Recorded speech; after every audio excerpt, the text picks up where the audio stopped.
today we'll be discussing how to explore the land of boulders Hampi from Mumbai and Pune in under a budget of 10,000 rupees.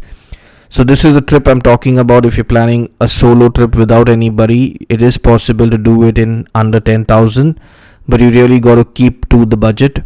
The first thing is book your train tickets. Don't take the bus. The bus is available, but it is costly. The train is the most economical way to go. There is a daily train from CST in Mumbai, which even stops in Pune, and it reaches. It's an overnight journey to reach Hospet in Karnataka, which is the gateway to Hampi. There's a chair car available, which is AC. There is a 3 AC and a sleeper class, and even a 2 AC for this train. This particular train, the chair car, is superb. It is really good, and it costs anywhere between 600 to 800, I believe, for a chair car, and around 1200 to 1300 for 3 AC. So, counting that you're going to go by a chair car AC, which is not bad, it's pretty good, because if you're going to go by bus, you are anyways going to go in a semi sleeper. So this particular journey would cost 800, so that's up and down 1600. You can round it up at 2000 if you're going to eat something in the train, so that's your food expense. So that's your journey in and out of from Mumbai to Hampi and back. From the station, you can get shared autos. You can split the cost with somebody else. It costs you roughly around 100 rupees or 200 rupees to reach Hampi. You can even get the bus, which will take you directly to Hampi. So once you've reached Hampi, accommodation is in abundance. You can stay either in the temple side, or you can go to the hippie side. The hippie island, keep in mind, is broken, so you got to stay more closer to Monkey Temple on the other side. So I would personally recommend people to stay in the temple area, because that's where most of the attractions are. 90% is over there, and it's a better and a more convenient way to stay. So day one, after you reach over there, you can explore the hippie side. Take the boat across, which is 50 rupees for tourists. I don't know if it's gone up now, because they keep fluctuating it over the weekends. So that to and fro would be around 100. Then you hire a scooter, which you can bargain and get it for as cheap as say 600 rupees, 500 for the scooter, and 100 rupees of fuel. 1 liter is more than enough to explore. That is the dam and Monkey Hill. There's nothing else worth seeing on the hippie island side. And you need not more than say a maximum 3 hours, 2 to 3 hours to explore that part. You can even take the coracle ride next to the reservoir. Once you're done with this, you come back by the last boat and you can stay in your homestay.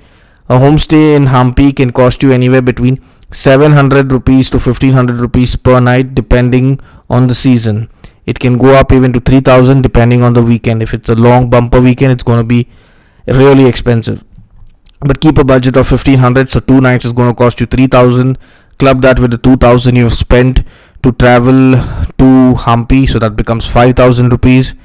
And your vehicle, your moped, which would be scooter, on the hippie side would be 600. So that's 2000 plus 3000 plus 600, which would come up to 5600 so far. So you're still way lower than the budget. Your food over there, you can have dosa for breakfast, you can have the veg thali for lunch, and you can survive on veg food.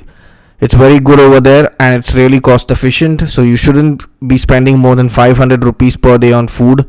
So if it's 3 days for food, it's 1500 rupees.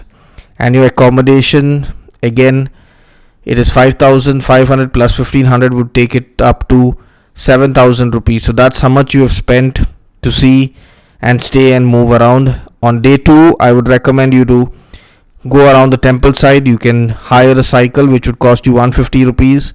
You can get the cycle from Gopi, who's still renting out cycles. These are non-geared basic cycles with a lock. Make sure that you keep the lock. If you lose a lock, they'll charge you a fine of 150, 200 rupees. Not worth it. So keep the lock safe and key safe. So you can cycle around the ruins. You can go and visit Queen's Bath. You can visit the Elephant Chariot, Vittala Temple. Vittala Temple you actually got to walk, because it's pretty inconvenient to take the cycle over there. So you can take the cycle, go up the hill, take a left, and go and explore Elephant Stable. You can explore the Queen's Bath and all these ruins that come around over there. In the evening, you can go to Virupaksha temple, take blessings from the elephant over there. And that's your day 2. Day 3, you can spend some time loitering around the Hampi Bazaar, buy stuff if you want. or you can go and see a few of the ruins which you haven't seen. You can go to the museum and then move and proceed to take your return train, which is at 2 p.m. from Hospet, which will take you back straight to Bombay.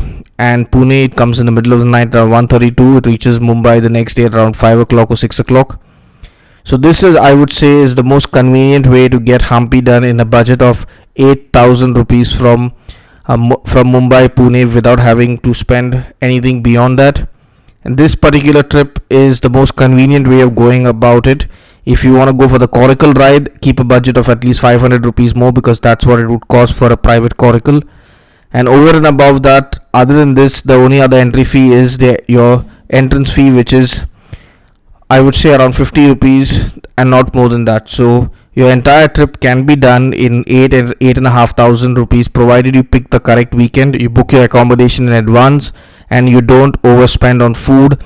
Drinks are not allowed over there because Hampi is a religious place, so alcohol isn't available in this particular place. If you want to drink alcohol and all, you have to stay in Hospet.